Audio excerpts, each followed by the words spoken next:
Saudara, ini lanjutan dari keturunan Panembahan Mekaos ya. Masih ada permintaan dari saudaraku Faisal Hudaya. Terima kasih Yai, cuma masih ada yang ingin cari tahu apakah ada catatan di kitab Pustaka Dara Agung mengenai silsilah berikut. Panembahan Mekaos punya anak Panembahan Kalio, punya anak Pangeran Sedokrapya, punya anak Pangeran Beji, punya anak Raden Arya Panyangkringan atau Raden Arya Pasangkringan, punya anak Raden Tirto Kusumo, punya anak Tirto Dirono 1, punya anak Tirto Dirono 2, punya anak Sumo Wijoyo. Terima kasih Yai. Saudara, saya sudah mencari dengan teliti di kitab Pustaka Dara Agung ini. Saya tidak menemukan nama Panembahan Kalio sebagai putra dari Panembahan Mekaos. Tetapi memang di sini tertulis nama Pangeran Krapya, nama Pangeran Beji. Pangeran Krapya dalam kitab Pustaka Dara Agung ini, nama timurnya atau nama kecilnya yaitu Raden Yudobongso atau Kiai Yudobongso. Dan Raden Yudobongso ini adalah putra dari Raden Wongso Taruno. Raden Wongso Taruno putra dari Pangeran Singopandan kedua. Pangeran Singopandan kedua putra dari Pangeran Singopandan ke-1. Pangeran Singopandan ke-1 adalah putra dari Panembahan Mekaos.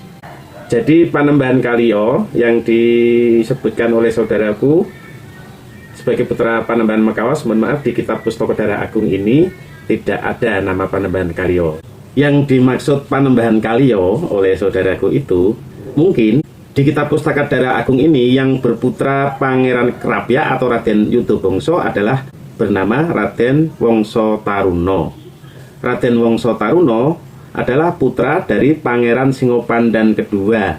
Pangeran Singopandan kedua adalah putra dari Pangeran Singopandan ke-1. Pangeran Singopandan ke-1 adalah putra dari Panembahan Mekaos. Jadi ada 4 generasi dari Panembahan Mekaos ya.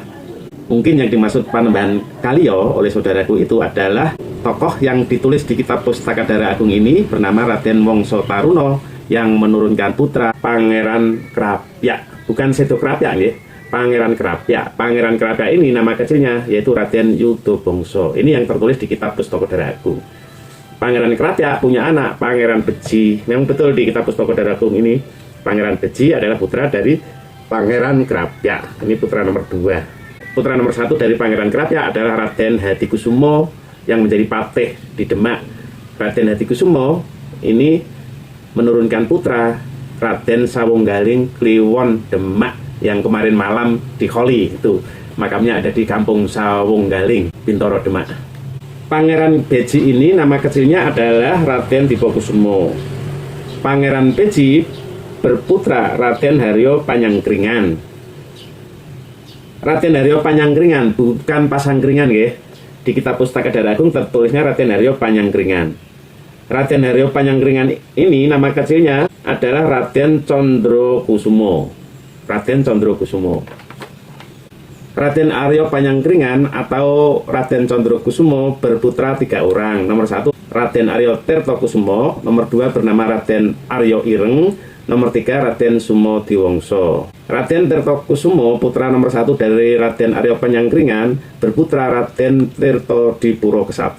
Raden Tirto Dipuro ke-1 berputra Raden Tirto Dipuro kedua. Raden Tirto Dipuro kedua ini makamnya di Cemparing.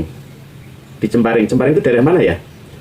Raden Tirto Dipuro kedua yang makamnya di Cemparing ini berputra Raden Sumo Wijoyo.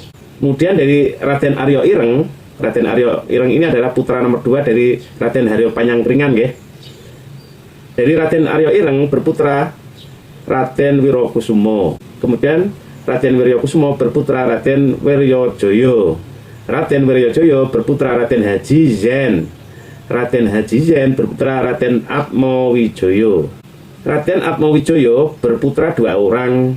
Nomor 1 bernama Raden Muslim, nomor 2 bernama Raden Dahlan, saudagar di Kudus. Raden Muslim di Dung Paso Kudus berputra 7 orang. Nomor 1 Raden Roro Asihah, nomor 2 Raden Asihan, nomor 3 Raden Roro Absah, nomor 4 Raden Amludi, nomor 5 Raden Antiyah, nomor 6 Raden Amli, nomor 7 Raden Amlihan. Seperti itu saudaraku. Demikian, mudah-mudahan bisa diterima dan bermanfaat, menambah wawasan. kitab Pustaka Darah Agung itu tidak mencatat secara lengkap seluruh leluhur Darah Agung Nusantara. Tapi ini mewakili dari 13 tokoh priyayi pribumi yang dulu sebelum tahun 1937, mungkin saat itu maraknya semangat ora-arik otak-atik silsilah leluhur Darah Agung Nusantara, terutama dari jalur Wali Songo, keturunan Wali Songo, dan juga dari jalur keturunan Brawijayan. Mungkin sebelum tahun 1937 ini itu sedang maraknya semangat ora-arik otak-atik silsilah leluhur Darah Agung Nusantara. Oleh siapa? Ya monggo dipikirkan sendiri. Yang hari-hari ini kodratipun Gusti sampun kepareng dipun gegeri. Semoga bermanfaat.